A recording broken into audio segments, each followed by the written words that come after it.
नमस्ते नमस्कार यहाँहरु सबैलाई। यो चाहिँ मैले यहाँलाई देखाउन लागेको के भने गत वर्ष डिभिजन वन कार्यालय भोजपुरले वितरण गरेको दाँते ओखरको बिरुवा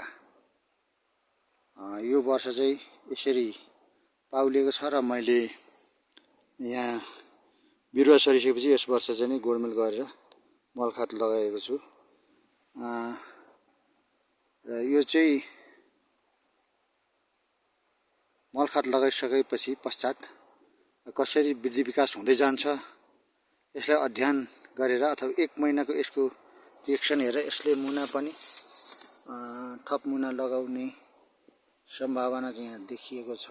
यस प्रकारले लगाइरहेछ भने तर हिजो मात्रै यो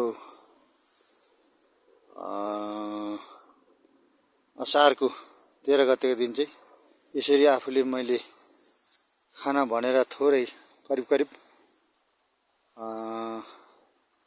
1.5 रोपनी जग्गामा चाहिँ मकै बाली लगाएको र बाँदर आएर हिजो धेरै नोक्सान गरेको छ।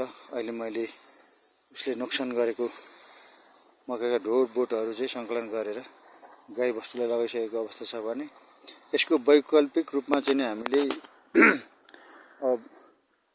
वन्यजन्तुबाट क्षति नहुने जस्तै यहाँ देखिन्छ यी घाँस बाली लगाएर अनि पशुपालन गर्ने। पशुपालनबाट चाहिँ दुध मासु अन्डा मल आदि उत्पादन हुने र त्यसैबाट चाहिँ नगद आर्जन हुने भनेर चाहिँ मैले चाहिँ अहिले मकै बालीलाई कम गर्दै लगेर यसरी अहिले बहुवर्षे घाँस बिरुवाहरू लगाइरहेको छु। र यसरी हिजो बाँदरले आएर चाहिँ बालीमा मकै बालीमा क्षति गरेछ र राज्यको नीति पनि के छ भने बाँदर नमार्ने र मैले पनि मार्नु नै पर्छ अथवा मार्ने अभियानमा रहेको त होइन तर यसको बाट क्षति नहुने वैकल्पिक बाली बिरुवाहरू जस्तै नेपियर घाँसहरू मैले यतातिर लगाइराखेको छु र यो घाँस लगाएर दुध पनि उत्पादन हुन्छ मासु पनि बढ्छ त्यो त हो तर चाहिँ त्यसको बजार ग्यारेन्टी सम्बन्धित निकायहरूले के कति गरेको छ र अहिले नयाँ आइरहेको सरकारबाट पनि अब हामीलाई पशुपाल्नको लागि अर्डर आउनु पर्यो, बजार सुनिश्चित हुनु पर्यो।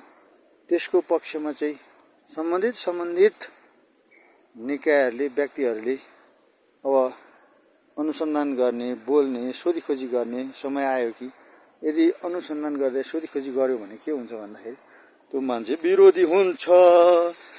पक्कै पनि विरोधी चाहिँ होइन। यसरी यो यहाँनिर पनि मैले मल लगाएको छु।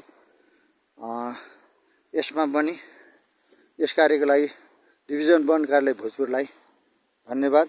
मैले गत वर्ष 25 वटा बिरुवा ल्याएको थिएँ र त्यसको 50% न्यूनतम पनि 50% बिरुवा राम्रो छरेको छ र जानकारीमा आएअनुसार यो वर्ष पनि यो कार्यक्रम छ कि भन्ने थोरै सङ्केतसम्म पाइएको छ र यदि साँच्चीकै त्यो कार्यक्रम छ भने हामीसम्म पनि सूचना आओस् र यो घाँस बालीहरू चाहिँ विकास गर्दै लगेर अथवा विस्तार गर्दै लगेर जस्तै नेपाल सरकारले राँगा भैँसीको मासु चाहिँ दोस्रा मुलुकमा निर्यात गर्ने र आय आर्जन बढाउने भन्ने छ।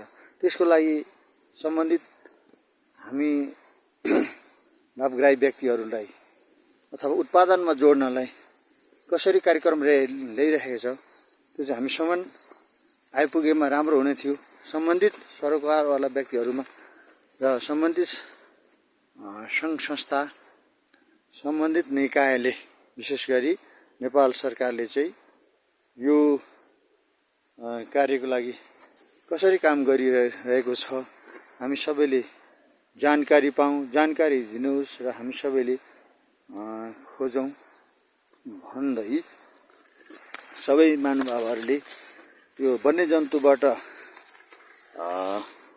कम क्षति हुने वैकल्पिक बाली बिरुवाहरूमा प्रवर्धन गरौँ र सम्बन्धित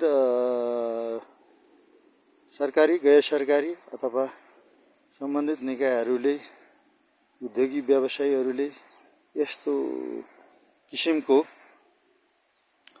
उत्पादनहरूलाई बजारीकरणको लागि पहल गरिदिनुहोस् भन्ने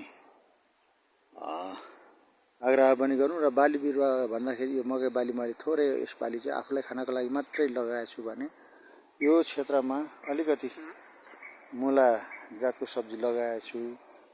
यो केही तल चाहिँ मैले सुपर नेपियर लगाएको छु भने यो क्षेत्रमा चाहिँ मैले स्मार्ट नेपियर भन्दो रहेछ यो लगाएको छु र यहाँहरूलाई यसको बिरुवा चाहिन्छ भने पनि सम्पर्क गर्नुहोला। हामी उचित मूल्यमा उपलब्ध गर्छौँ र थोरै एक दुई ज्याङ केही वर्षपछि बढाउँछु भन्दाखेरि थोरै चाहिँ निःशुल्क पनि दिने प्रतिबद्धता जाहेर गर्दै बिदा दिनुहोस्। बिदा हुन चाहन्छु। धन्यवाद। शुभ दिन शुभ रहोस्। सबैको जय होस्।